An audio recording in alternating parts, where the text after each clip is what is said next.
Salam sejahtera dan salam sehat kepada kita sekalian. Selamat berjumpa lagi dalam program Manna GTM Klasis Makassar edisi 1 Maret 2021. Sebelum kita membaca dan merenungkan firman Tuhan, mari kita berdoa. Bapa kami di sorga, kami bersyukur ketika kami masih diberi kesempatan hidup hingga saat ini. Kini ya Bapa, kami mau membaca dan merenungkan firman-Mu. Mohon tolong kami dengan kuasa Roh Kudus-Mu, supaya kami sama-sama boleh dapat mengerti maksud firman-Mu, dan biarlah dalam tuntunan kuasa Roh Kudus-Mu, kami dimampukan juga untuk melakukannya dalam kehidupan yang akan kami jalani sepanjang hari ini. Bapa kami di sorga, ampuni salah dosa kami. Dalam nama Tuhan Yesus kami berdoa. Amin. Pembacaan Alkitab dari kitab 1 Samuel pasal 3 ayat 19 hingga ayatnya yang ke-21. 1 Samuel pasal 3 ayat 19 hingga ayatnya yang ke-21. Demikianlah firman Tuhan. Dan Samuel makin besar dan Tuhan menyertai dia, dan tidak ada satupun dari firman-Nya itu yang dibiarkannya gugur. Maka tahulah seluruh Israel dari Dan sampai Beersheba bahwa kepada Samuel telah dipercayakan jabatan Nabi Tuhan. Dan Tuhan selanjutnya menampakkan diri di Shilo, sebab ia menyatakan diri di Shilo kepada Samuel dengan perantaraan firman-Nya. Amin. Firman Tuhan. Bapak, Ibu, dan saudara-saudara yang dikasihi oleh Tuhan, menjadi orang yang dapat dipercaya tentu tidaklah mudah. Sebab salah satu syarat untuk kita bisa dipercaya adalah ketika kita memiliki yang namanya kejujuran. Samuel dipercaya menjadi nabi Tuhan ketika Tuhan terlebih dahulu berbicara kepada Samuel.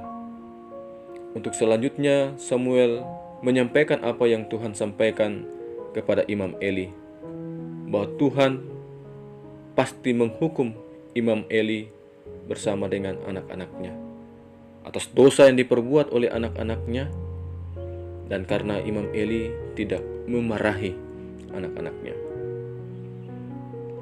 Samuel sekalipun dia sangat menghormati Imam Eli, tetapi karena Tuhan yang menugaskan bahwa dia harus menyampaikan firman Tuhan kepada Imam Eli, maka ia berkata secara jujur, apa yang disampaikan Tuhan kepadanya, itu juga yang disampaikannya, tanpa mengurangi, tanpa menambahkan kepada Imam Eli.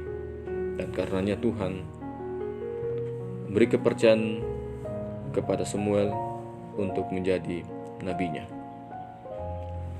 Bapak, Ibu, dan saudara-saudara yang dikasihi oleh Tuhan, melalui firman Tuhan saat ini, kita mau diajak untuk mari kita belajar pada kejujuran yang dimiliki oleh Samuel. Mari kita menjadi pribadi-pribadi yang berani memperkatakan firman Tuhan kepada siapapun, baik kepada sahabat, anggota keluarga, rekan kerja, teman kuliah, bahwa Tuhan sangat membenci dosa dan pasti menghukum ketika kita berbuat dosa. Sama seperti Tuhan menghukum Imam Eli yang tidak memarahi anak-anaknya ketika mereka berbuat dosa. Tentu nasihat ini sangat penting untuk diingat oleh kita selaku orang tua, selaku para pemimpin dalam jemaat, pemimpin dalam masyarakat, pemimpin di kantor atau perusahaan. Terlebih lagi saat ini kita sudah memasuki minggu ketiga memperingati sengsara Tuhan Yesus demi menebus dosa manusia dari upah dosa, yaitu maut. Tuhan Yesus telah menanggung penderitaan yang harus kita tanggung, dan melalui pengorbanannya kita telah diselamatkannya, disucikannya, dikuduskannya, diampuni segala dosa-dosa kita. Karena itu jangan kita bermain-main dengan dosa, membiarkan dosa berkuasa lagi atas diri kita maupun sesama kita. Jangan takut untuk hidup jujur, berkata jujur, melakukan perbuatan-perbuatan yang benar, memperkatakan firman Tuhan secara jujur. Tuhan pasti menyertai setiap kita yang mau jujur dalam hidupnya, yang berani memperkatakan firman Tuhan secara jujur kepada sesamanya.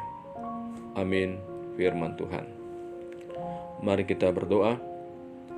Bapa kami di sorga, terima kasih untuk kesempatan kami membaca dan merenungkan firman-Mu. Biarlah kami sama seperti Samuel yang layak dipercaya oleh-Mu ya Bapa Tuhan kami. Oleh karena ia jujur dalam memperkatakan firman-Mu. Ia tidak mengurangi sedikit pun apa yang Engkau firmankan.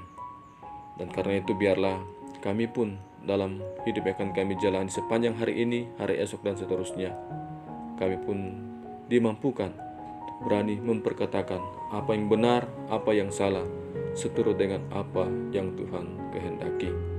Biarlah kami boleh menjadi pribadi-pribadi yang menjunjung tinggi nilai-nilai kejujuran dimanapun kami berada, dimanapun kami bekerja, baik dalam tutur kata kami maupun dalam perbuatan kami. Sebab kami tahu hanya ketika kami menjadi pribadi-pribadi yang jujur, maka Tuhan akan selalu menyertai, melindungi setiap kami. Bapa kami di sorga, kami berserah diri untuk segala yang kami jalani sepanjang hari ini. Jaga lindungilah kami, biarlah kami boleh dimampukan melakukan berbagai aktivitas kami, baik sebagai orang tua maupun selaku anak-anak. Bapa memberkati umat-Mu yang sedang dalam pergumulan, baik karena sakit penyakit maupun pergumulan lainnya. Biarlah mereka semua boleh dikuatkan, sehingga hari ini mereka boleh semakin baik keadaannya, tetap memiliki semangat dalam menjalani kehidupan mereka seterusnya. Bapa kami di sorga, kami berdoa secara khusus untuk pemerintah kami, pemerintah di tingkat Provinsi Sulawesi Selatan. Bapa, Engkau sungguh tahu bahwa kami sedang bergumul oleh karena persoalan hukum yang dialami oleh Bapak Gubernur kami. Bapa, kami memohon biarlah Bapa yang akan bekerja dalam segala sesuatunya, sehingga biarlah kebenaran yang sesungguhnya itulah yang akan terungkap melalui apa yang sedang dialami oleh Bapak Gubernur kami. Kami memohon kekuatan kesehatan bagi Bapak Gubernur kami, sehingga ia boleh tetap sehat, kuat dalam menjalani proses hukum yang dihadapinya. Pihak KPK, penegak hukum, Bapak menolong membimbing mereka sehingga mampu melakukan tugasnya seturut dengan apa yang Tuhan kehendaki. Berkati program Mana GTM Kelas Makassar, biarlah boleh terus dapat berjalan dengan baik, menjadi berkat bagi banyak orang. Bapa kami di sorga, inilah doa kami, jauh daripada sempurna, sempurnakanlah. Lalu sambut dan terima kami berdoa dalam nama Tuhan Yesus, yang adalah Tuhan dan Juru Selamat kami yang setia. Amin. Demikianlah Mana GTM Kelas Makassar, edisi 1 Maret 2021. Tuhan Yesus memberkati kita semua. Shalom.